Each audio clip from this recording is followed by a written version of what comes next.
Few things make consumers more angry than discovering that what they're buying is not what they paid for. And now an international lab specialising in food fraud has found some of Australia's most popular honey brands are adulterated.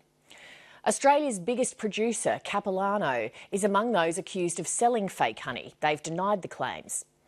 In response to the joint investigation by 7:30, The Age and the Sydney Morning Herald, Aldi has now pulled its honey from the shelves. Other blended honeys are still being sold though. This report by Adele Ferguson and producer Chris Gillett.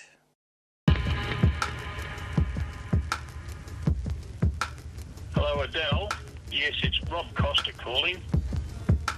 I just wanted to let you know that the test results have come in. They are very demonstrative. Level 5. I am looking forward to seeing you in Mildura tomorrow. Thank you, Adele.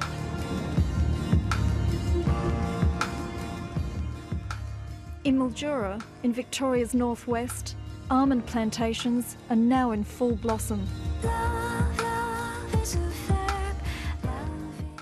Hundreds of beehives are being brought in to help with pollination. This is why Rob Costa has spent a small fortune trying to find out what's really in imported honey sold in every Australian supermarket. Well, this is an orchard of about 150,000 almond trees. And of course, this time of the year it's particularly beautiful because it's full blossom. As a matter of fact, 2/3 of Australia's food relies upon bee pollination. So that's why, we're particularly conscious of the viability of the beekeeping industry in Australia, which is under great threat. Rob is a member of the Costa family, which set up the country's biggest fruit and veg empire. The family's known for exposing the Calabrian mafia in Melbourne's fruit markets in the 1990s. And now Rob Costa is fighting a new battle. He's worried adulterated honey from China is finding its way into Australian products, and he says he has the evidence to prove it. There's probably half a dozen different ways that you can dilute, cut, blend honey in order to cut cost.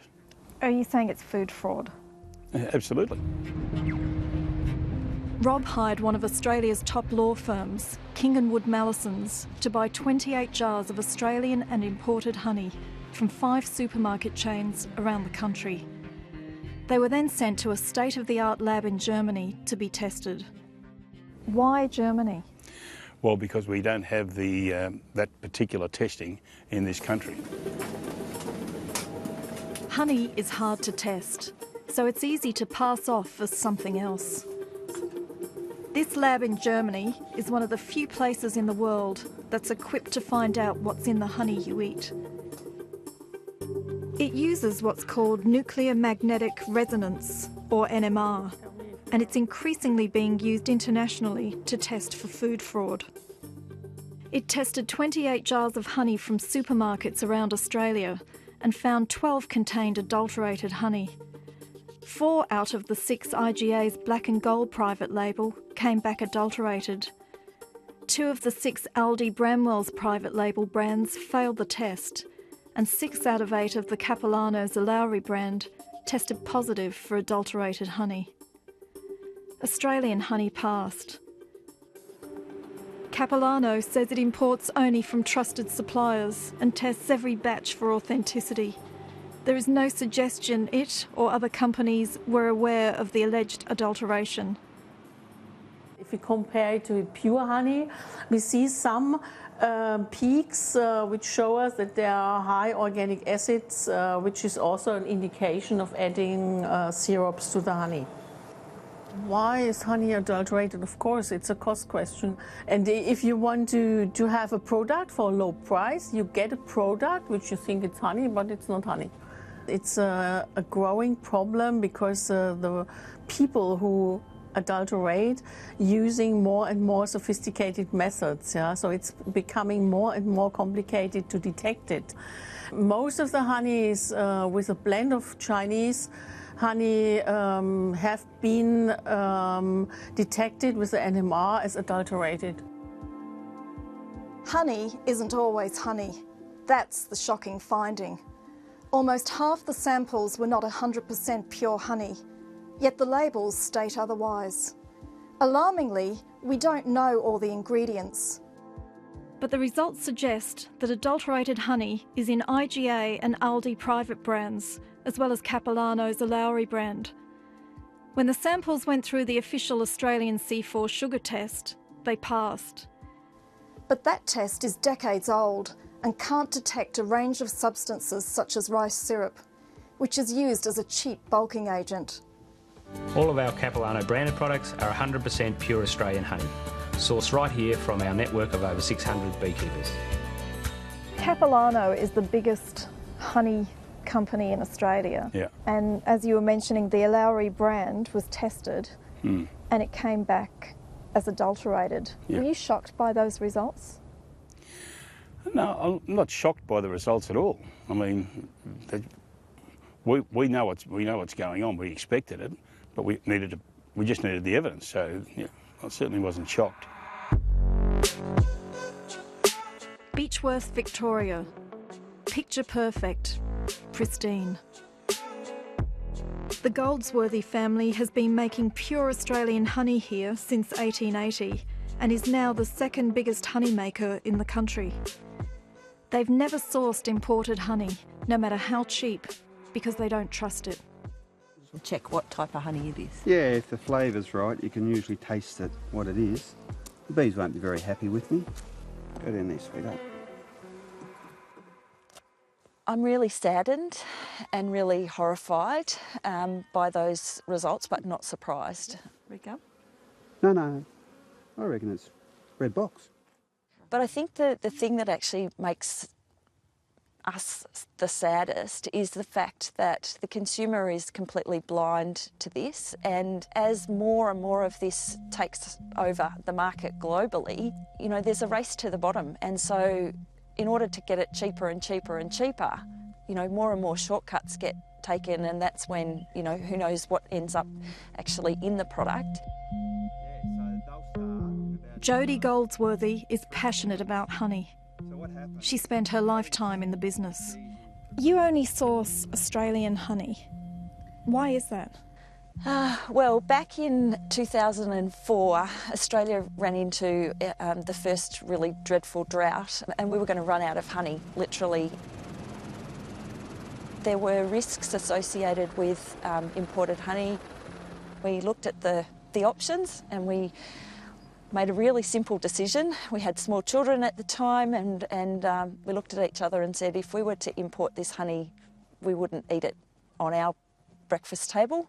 And so that for us meant that there was, you know, it was not a decision that we should take. It wasn't a decision that was right for us. What can you put into honey to not be detected?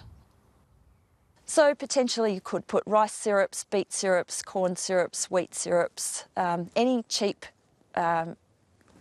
sweetener could be used to blend with honey. And Australia, I think, is quite vulnerable to food fraud because we are simply too trusting. We assume that the products coming into this country are okay.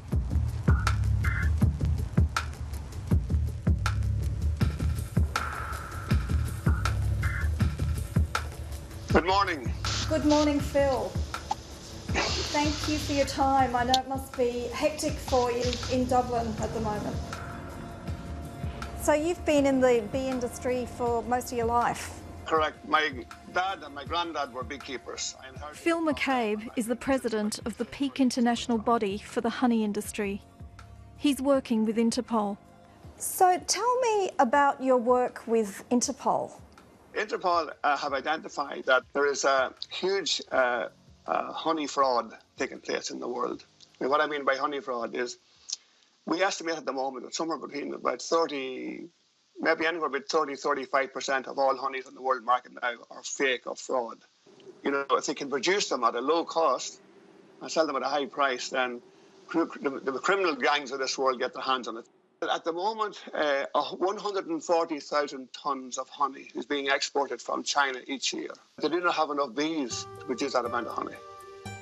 The biggest problem at all, I would say, is health, obesity in the sugars that are being produced in these syrups. Will you be mentioning to Interpol some of these findings from the Australian testing? Absolutely. The next meeting for the Interpol is in Lyon in France in sometime in October. Honeybees are vital for our food supply. They pollinate 65% of Australian agriculture. Hot weather and dry conditions have seen local honey production falter, yet prices of honey are lower than ever. On this rooftop in Melbourne CBD, beekeepers have set up hives to bolster bee numbers. In the past decade, a massive 25% of commercial beekeepers and hives have left the industry. Battling disease and drought is bad enough. Now they're being attacked by cheap imports. If nothing is done, consumers will continue to be duped, and it will devastate the industry and Australian agriculture. Should consumers be worried? Consumers should always be worried about deceptive and misleading conduct, but particularly for food fraud, food adulteration, food security and safety. Alan Fells is the former boss of the consumer watchdog, which regulates products and labels, including honey. A lot of honey is blended with a majority of foreign-sourced honey, and that slips through without being detected. It should be. How have we got to this position? The companies get away because there's not enough checking at all stages of the supply chain. The ACCC should investigate immediately.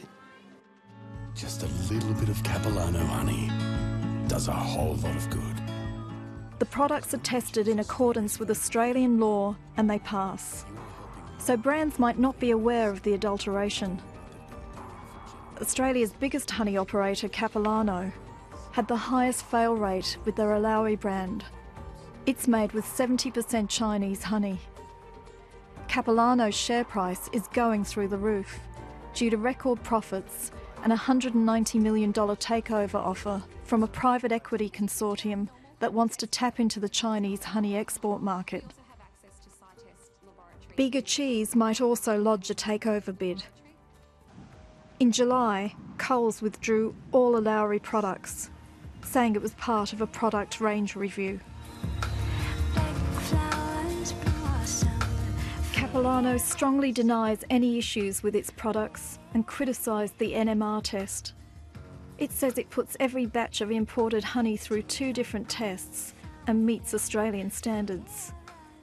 Capilano declined an interview request. In a statement, it says it stands by the quality and purity of all our honey brands, including Alawi, which it says has never failed more stringent and appropriate testing by world-renowned laboratories.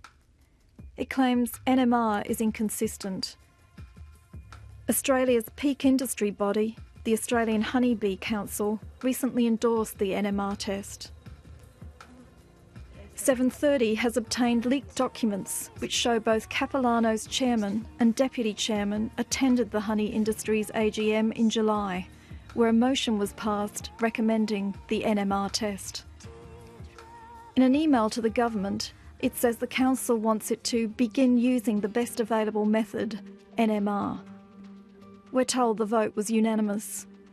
Capilano wouldn't say how its chairman voted, and its deputy, who was there, can't remember.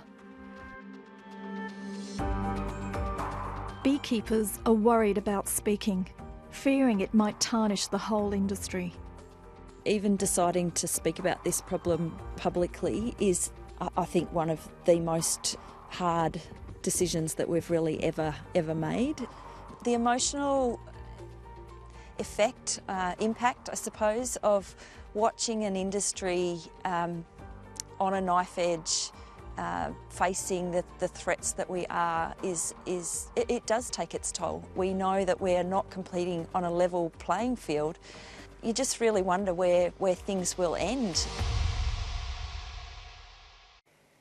Capilano says the same sample can show different readings from different labs. It also says NMR can't test foreign honey mixed or blended with Australian honey, something the German lab, QSI, vigorously denies.